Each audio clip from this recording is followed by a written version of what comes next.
Hello and welcome to this session, Full Stack Development for Cloud Beginners. My name is Marcia Villalba. I am a developer advocate for AWS. I'm also the host of a YouTube channel called Full Bar, where I have videos about serverless and cloud computing. I have over 200 videos and I post 2 videos every week. They're extremely hands-on, so if you want to learn more about these topics, I recommend you to go and check those videos out. Today we only have 30 minutes and I want to do something extremely practical. I want to build an application from end to finish and that you can have working on the cloud that is scalable and you can work with multiple team members. For doing that, I will be using a service called AWS Amplify. We are building the front end and we are going to build the back end as well. Amplify is a service that will help us. Amplify is a framework with a collection of open source client libraries, and it has libraries that will help us to connect to the AWS services. It has a CLI toolchain that will make it super easy to create our backend components, and also it has a collection of UI components that we can integrate in our application directly. The CLI is extremely easy to use, and you will see how easy it is to add authentication, APIs, analytics, and things like that.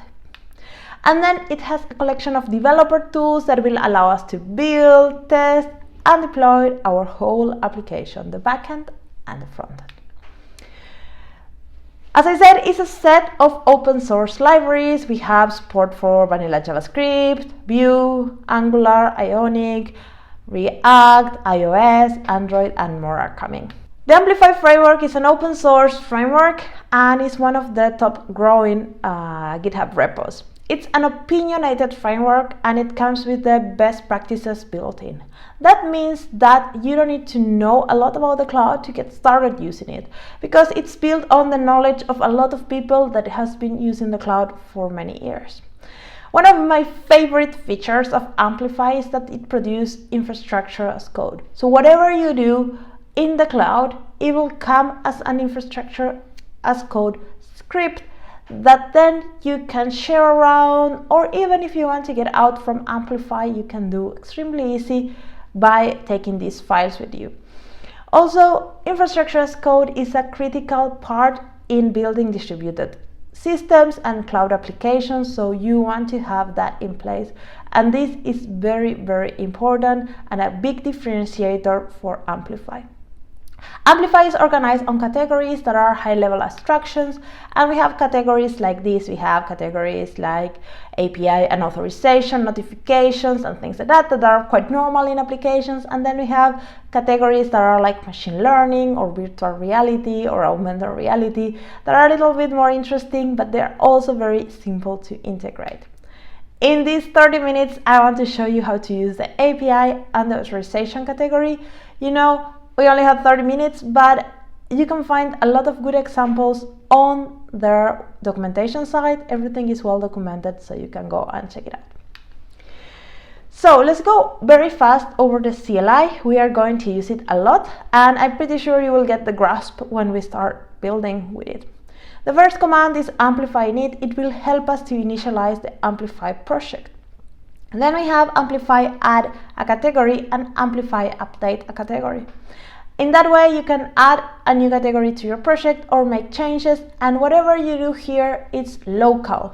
Nothing happens on the cloud. So you can add an API, add authorization, add machine learning, whatever. You will configure everything, and this will create a file of infrastructure as code. Then when you do amplify push, will get pushed to the cloud. So if you don't do amplify push, you will never see your changes in the cloud. And this is very important to remember. Then we have the libraries, and the libraries are really great ways to use the AWS services from our clients. So for example, we have the API library that will help us to connect to a REST API or a GraphQL API in a simple way. We don't need to specify endpoints or anything like that. You just need to know which specific path you are connecting to, and that's it, because the URL can change depending on which environment you are connecting or in which stage you are. So this is a great way to reutilize the same exact code in multiple environments and in multiple projects, so you don't need to worry. So let's get started building this application. We are going to build a React app, and we are going to get started with a GitHub project. This GitHub project I created from the basic starter pack from creating a React app, so it doesn't have much. I put it in GitHub for the reason that I added a couple of dependencies there, like Amplify and Bootstrap and other things that I will be using through the demo. So that's why I put it in its own GitHub, and I also add some files that I will be copy pasting during this demo to make it faster, but they are also available for you to copy paste and follow the demo along. As well, this project has a README where all the steps that I will be doing are explained to the details, so you can follow it as well. So the first step you need to have is to have Amplify configured in your computer. For that, you're going to the Amplify documentation and follow the instructions for the prerequisites. In this case, JavaScript. You need to have Node, npm, Git, an AWS account, and you need to configure Amplify in your computer. This I will not show you how to do it. It's very well explained in the Amplify documentation.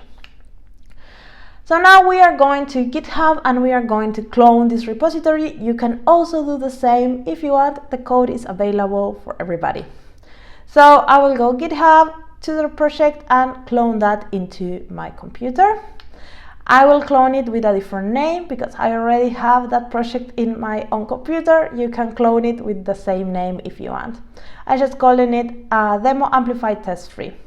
Then I just go into the repo, I will open it in Visual Studio Code and also install the project with npm install to make sure all the dependencies are installed. This is very important, if not the project will not work. But all these instructions are in the README file. When this finishes installing, I will do npm start and I will see the basic page for a just created React application. Nothing fancy there.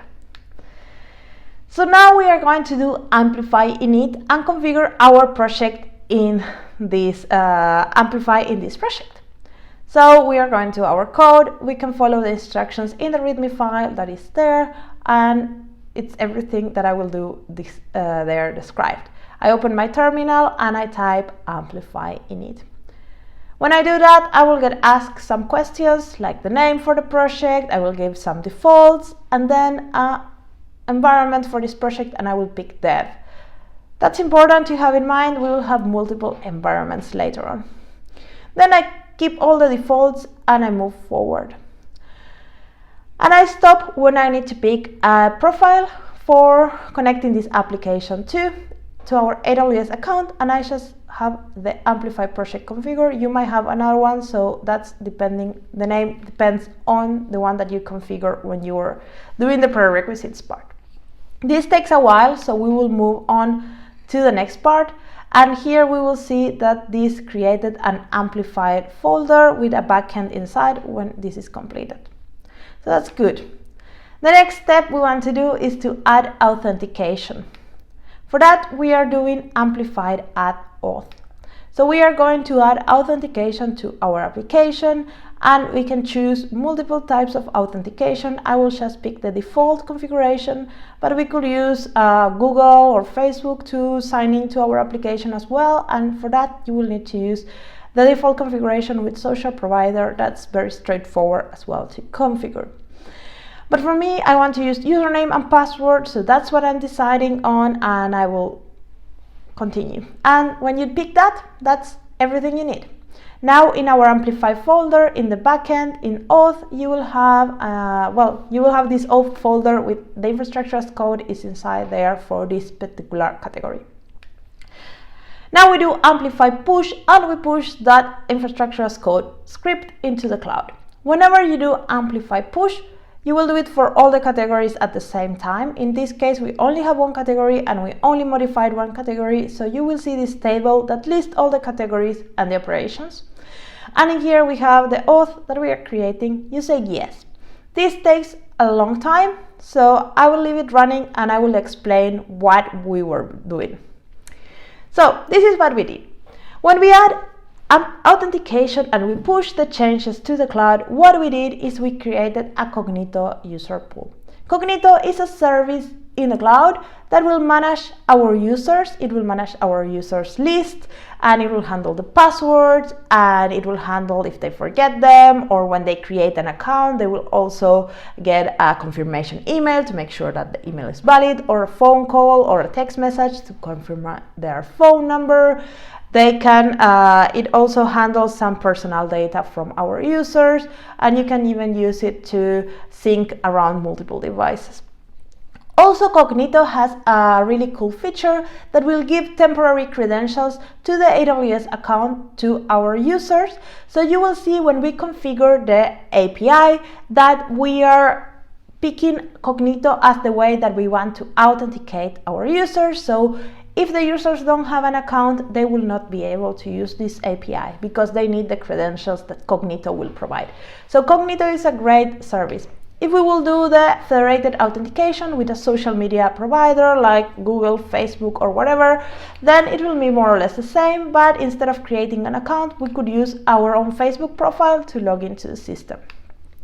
So now this completed, and I can do some cheating and copy from the base folder that it's available for you too, the files. I will copy the app.js, the app.css, and the index.html. The only one that has some relevant changes is app.js, so I want to show you that one, but you can check the three of them afterwards. So here you will do basic imports of the library, like the Amplify and the authentication part. Then we will configure Amplify, and then in our header component we will add the sign up button.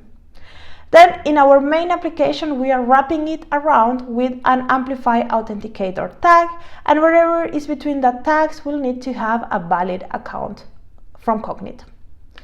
So if we refresh our page, we will see that we will be able to create a new account. I'm doing that. I'm putting a valid email, and that will send an email to that particular address, and I will get a code so I can validate my email address. This is very important. We don't want to have random emails. And then I see this, and that sign up button will sign out from my application, and we can log in again. All this was created by Amplify for us, so we don't need to do it, and that's a great way to simplify everything. And so what I show you is exactly what I did. I didn't want to my AWS account, I didn't want to create Cognito. Everything happened with those lines that we changed, and I show you in the previous part. The same will happen when we do add an API, and that's the next step we want to do.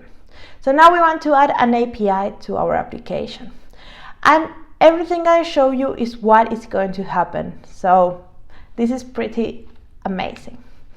So when we add an API, we have kind of two options. We can use a REST API or a GraphQL API.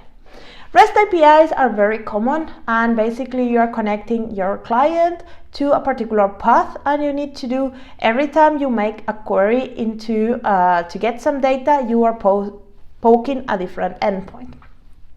With GraphQL, it works in a different way. We will have in our backend a GraphQL server, and then the client always connects through that server, and then the server will redirect all the queries to the right data sources. Data sources can be anything. It can be an HTTP server, it can be another server, it can be a database, SQL, NoSQL, it can be a search index, it can be many things that return data. GraphQL is a recommended way to do client connections if you are working with mobile devices, because it has many advantages. The first advantage is that the client can get in one request everything that they need in order to populate a view. Sometimes when you are doing a client website or something, you might need to do multiple calls to the backend in order to get all the information to populate the view. With GraphQL, you just do one.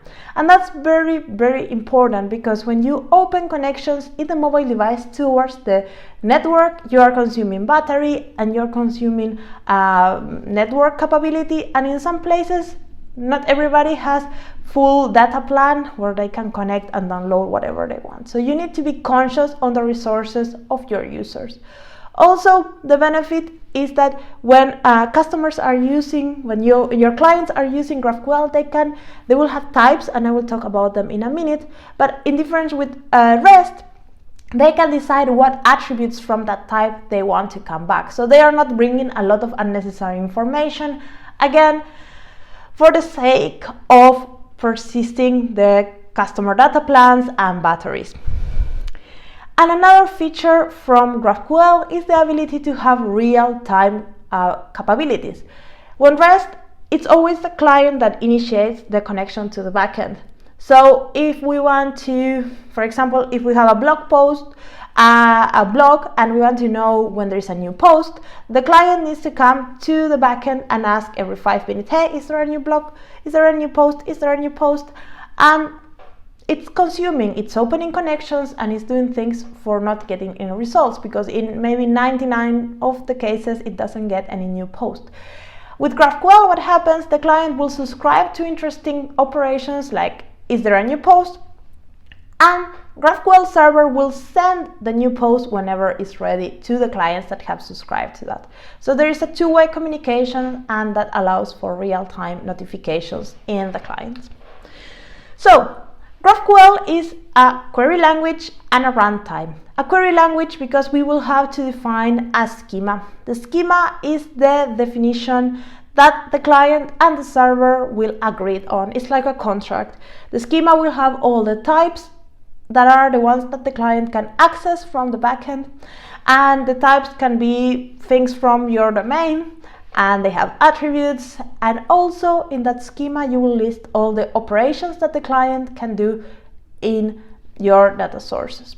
Whatever is not defined there, the client cannot do. The different types of operations available are queries, mutations, and subscriptions. Queries are operations with no side effects like get, list, and search. Mutations are operations with side effects like create, update, delete, and things like that. And subscriptions are these real-time subscriptions that I was talking previously, when the client will get the notification that something is new. There's many ways to do GraphQL. One of the simplest one is to use a managed service. In this case, if you're in the AWS environment and ecosystem, you will use AWS AppSync. AWS AppSync is a great way to do GraphQL without really needing to manage any infrastructure or anything. It has real-time support and offline support, and it does a lot of amazing things automatically for you. So we are going to configure our AppSync GraphQL endpoint in our Amplify application by doing amplified add API. For that, we are just typing that in our terminal, and we will get asked if we want to have a GraphQL or a REST endpoint. We choose GraphQL, we give a name, and the default doesn't work because it has these dashes, so I'm just removing the dashes. And then I pick Cognito User Pool as my authentication method for this API. And then I will get for the steps of creating a schema. When I get to write a schema, just go to README file and copy paste the schema that is listed there. And that's the one we are going to use. We are going to create a to-do list application with notes. Very simple. And there are some annotations, and I will show you the annotations in 2 seconds. But first, let's push this to the cloud because this will take a while. So whenever we are ready, we can continue, and then we will do amplify push and push it to the cloud. And again, we will see that table that I showed you before with the different categories and the different operations. And we continue.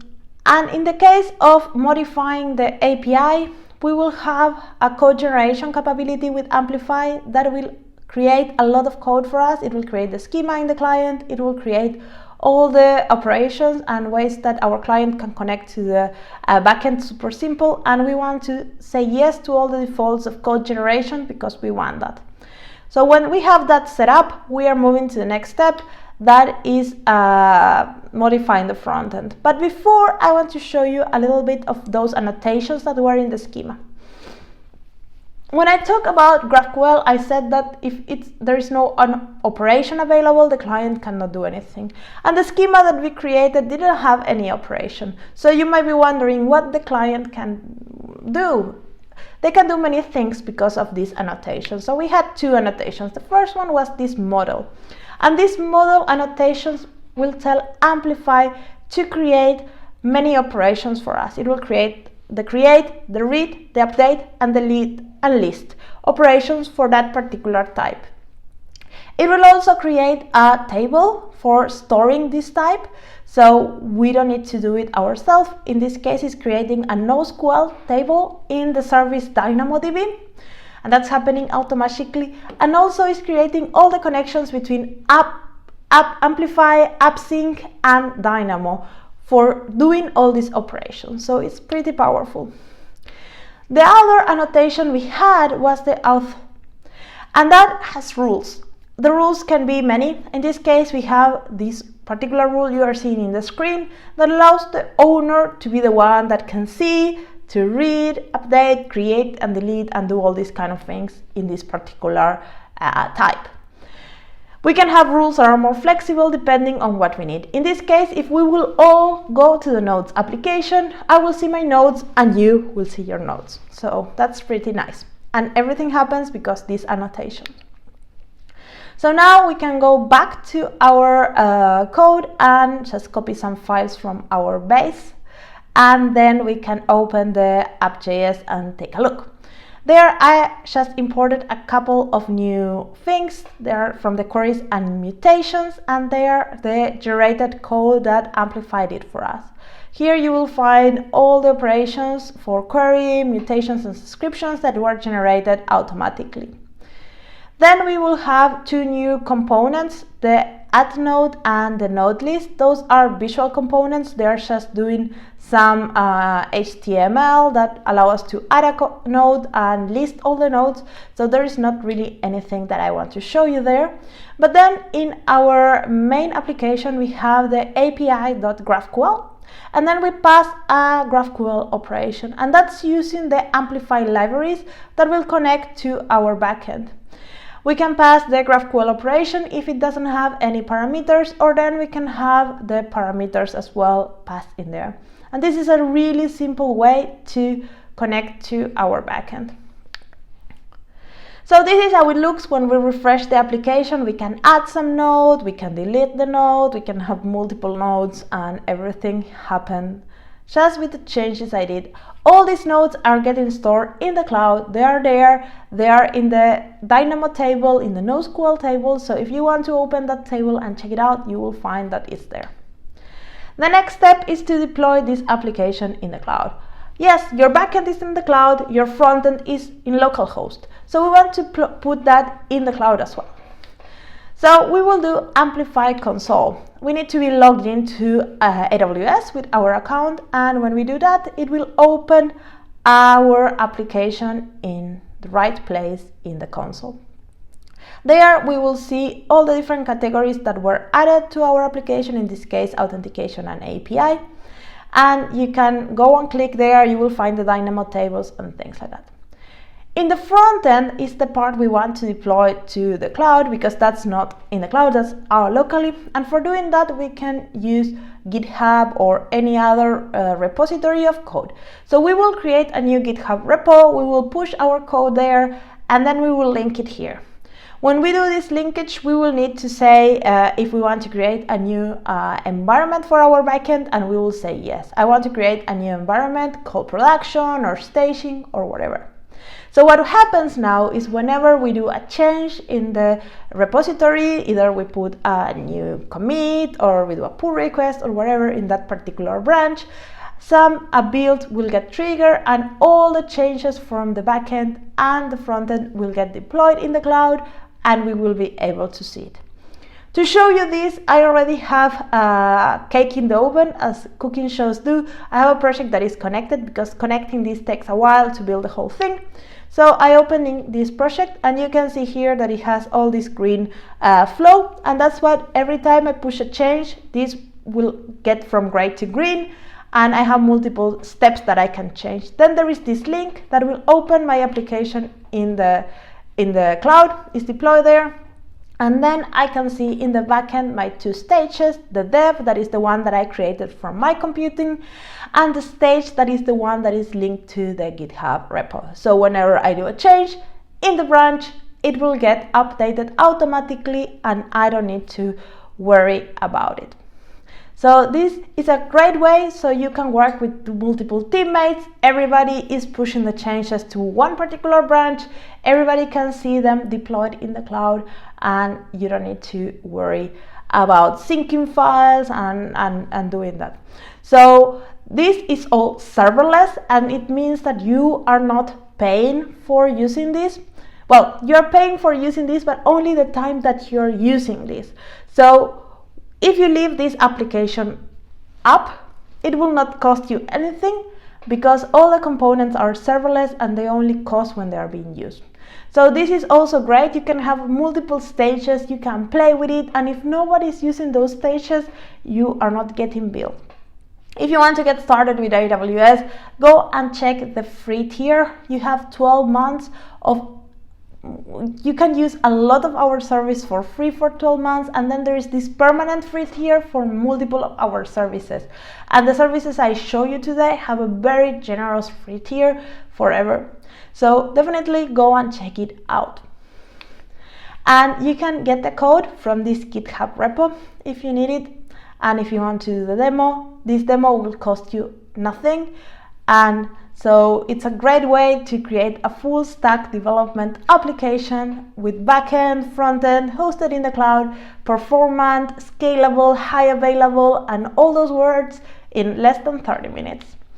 So thank you very much. If you have any questions, you can ask me on Twitter. My messages are open and I'm always happy to answer questions there. Also, I have a YouTube channel. I'm making a full series on Amplify with way more details. It will be like maybe 3-4 hour long series of videos with all things that you need to know about Amplify to get started. So you can go and check it in my YouTube channel. And if you have any questions on those videos, ask me in the comments. I will be extremely happy to answer. So thank you for your time. I hope you enjoy the day at the summit and I see you around. Bye bye.